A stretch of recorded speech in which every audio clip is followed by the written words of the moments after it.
Hello दोस्तों, welcome back to my YouTube channel.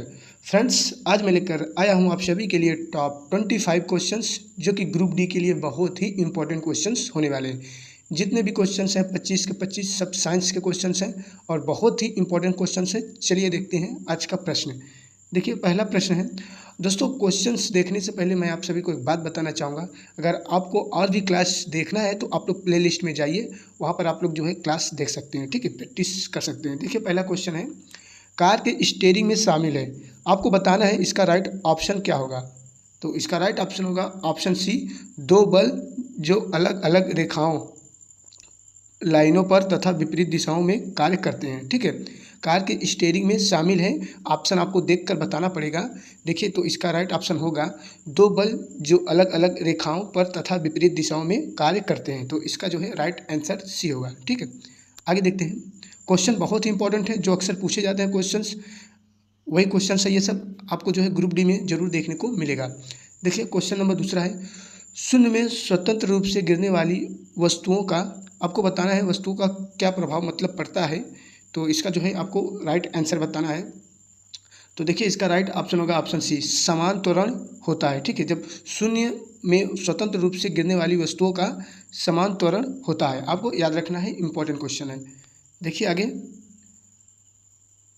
Next question है question number तीसरा, कोई वस्तु अधिकतम भारशील हो जाती है।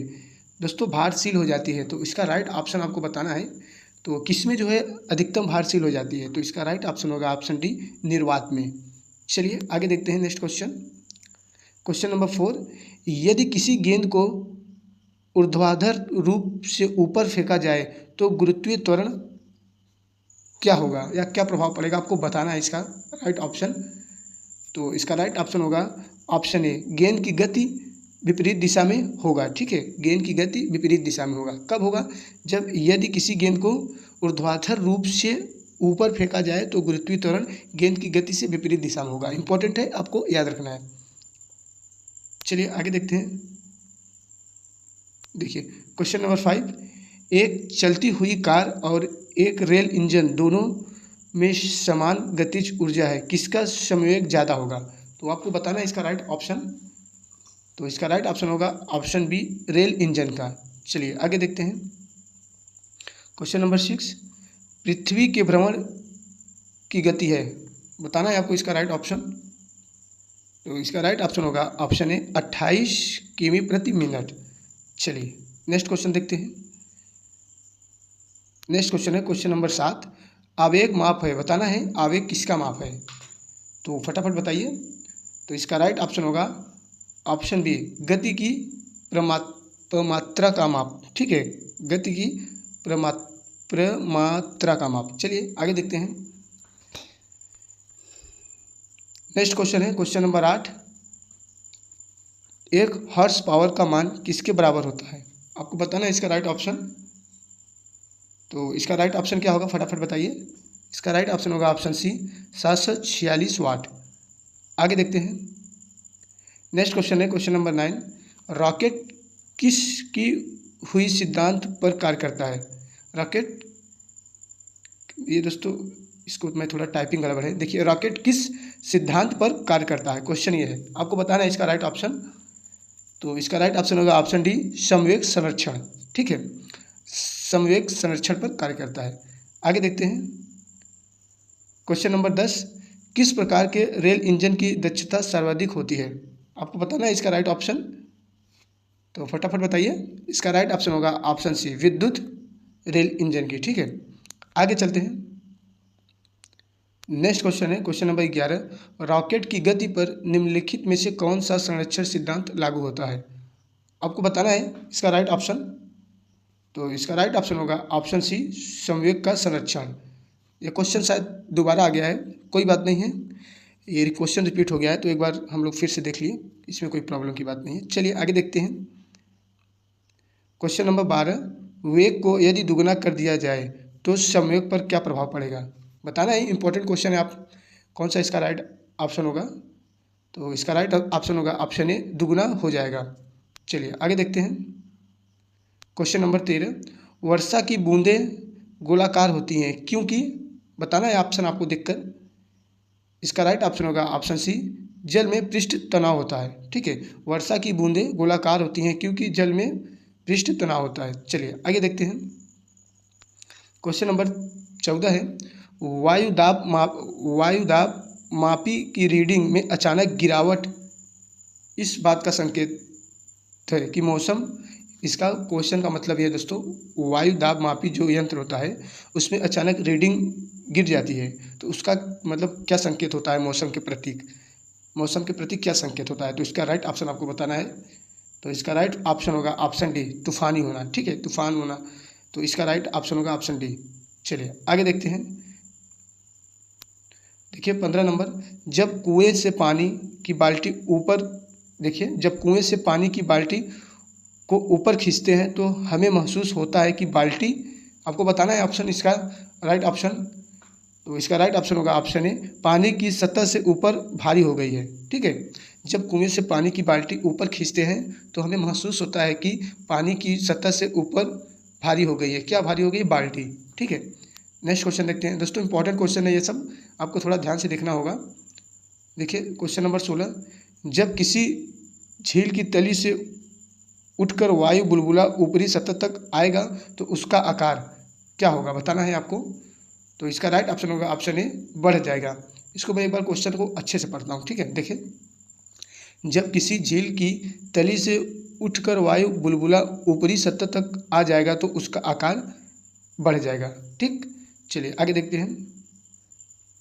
ये 17 नंबर क्वेश्चन है, भाप से हाथ अधिक जलता है अपेक्षाकृत उबलते जल से, क्योंकि देखिए जब भाप से हाथ अधिक जलता है अपेक्षाकृत उबलते जल से, जो उबलता जल उससे भी अधिक हाथ जल जाता है केवल भाप से। ठीक है, तो वो किस कारण से ऐसा होता है आपको बताना है।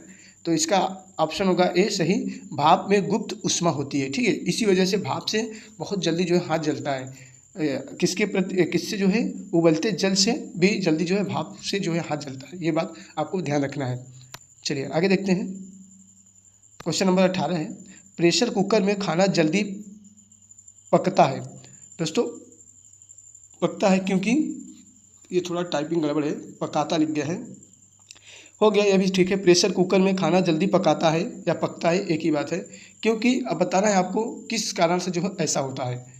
तो इसका राइट ऑप्शन होगा ऑप्शन बी, या इसका जो है ऑप्शन होगा बी, अधिक दाब पर पानी अधिक तापक्रम पर उबलने लगता है। ठीक है, इसका राइट ऑप्शन होगा ऑप्शन बी इसका सही होगा। इसको मैं क्लीन कर दूं ताकि आपको अच्छे से दिखे। देखिए इसका राइट ऑप्शन बी होगा। ठीक है, अधिक दाब पर पानी अधिक तापक्रम पर उबलने लगता है, इसलिए जो है प्रेशर कुकर में खाना जल्दी पकता है। ठीक है, आगे देखते हैं। क्वेश्चन नंबर 19 क्या है, बर्फ़ के दो टुकड़े को आपस में दबाने पर टुकड़े आपस में चिपक जाते हैं, ऐसा क्यों होता है, आपको बताना है। तो ऐसा क्यों होता है बताइए फटाफट, जल्दी बताइएगा ऑप्शन। तो इसका राइट ऑप्शन होगा ऑप्शन ए, दाब अधिक होने से बर्फ़ का गलनांक घट जाता है। क्या हो जाता है? गलनांक घट जाता है। ठीक है ना, गलनांक घट जाता है। ऑप्शन ए इसका सही आंसर होगा। चलिए आगे देखते हैं। क्वेश्चन नंबर 20, जल की सतह पर तेल फैल जाता है क्योंकि, इसका भी आपको कारण बताना है। अगर जल की सतह पर तेल जो है डाल दिया जाए तो तेल फैल जाता है, क्यों ऐसा होता है, आपको वही चीज़ बताना है। तो इसका राइट ऑप्शन होगा ऑप्शन डी, तेल का पृष्ठ तनाव जल की अपेक्षा कम होता है। ठीक है, तेल का पृष्ठ तनाव जल की अपेक्षा कम होता है, यही कारण है कि जल की सतह पर तेल फैल जाता है। आगे देखते हैं। सारे के सारे इंपॉर्टेंट क्वेश्चन है फ्रेंड्स, ये सब क्वेश्चंस आपको दिखेंगे। और ये जो 25 के 25 क्वेश्चन है ये जो है फिजिक्स के हैं 25 क्वेश्चंस। देखिए 21 नंबर, केल्विन स्केल में मानव शरीर का सामान्य तापमान कितना होता है, आपको बताना है। तो इसका राइट ऑप्शन होगा बी, सही होगा इसका राइट ऑप्शन बी, 310 केल्विन। ठीक है, आगे देखते हैं। क्वेश्चन नंबर 22 है, साबुन के बुलबुले के अंदर का दाब, आपको बताना है इसका राइट ऑप्शन। तो इसका राइट ऑप्शन होगा ए सही, वायुमंडलीय दाब से अधिक होता है। सोच लीजिए, साबुन के बुलबुले के अंदर का दाब वायुमंडलीय दाब से अधिक होता है। आगे देखते हैं। 23 नंबर, दाब बढ़ाने पर बर्फ़ का गलनांक पर क्या प्रभाव पड़ता है, आपको बताना है। तो इसका राइट ऑप्शन होगा ऑप्शन ए, घटता है। ठीक है, दाब बढ़ाने पर बर्फ़ का गलनांक घटता है। चलिए आगे देखते हैं। सभी के सभी इंपॉर्टेंट है दोस्तों, क्वेश्चन बहुत ही इंपॉर्टेंट है। क्वेश्चन नंबर 24 है, ठंड के कितने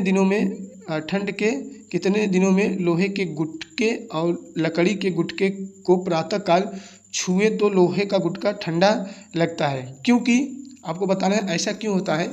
तो ऑप्शन इसका सही होगा बी। लकड़ी, देखिए लकड़ी की तुलना में लोहा ऊष्मा का अच्छा चालक है, ठीक है, इसीलिए ऐसा होता है। अब क्वेश्चंस को मैं क्लीन कर दे रहा हूँ, आप अच्छे से एक बार देख लीजिएगा, ठीक है। चलिए देखते हैं नेक्स्ट क्वेश्चन, जो कि अपना लास्ट क्वेश्चन है।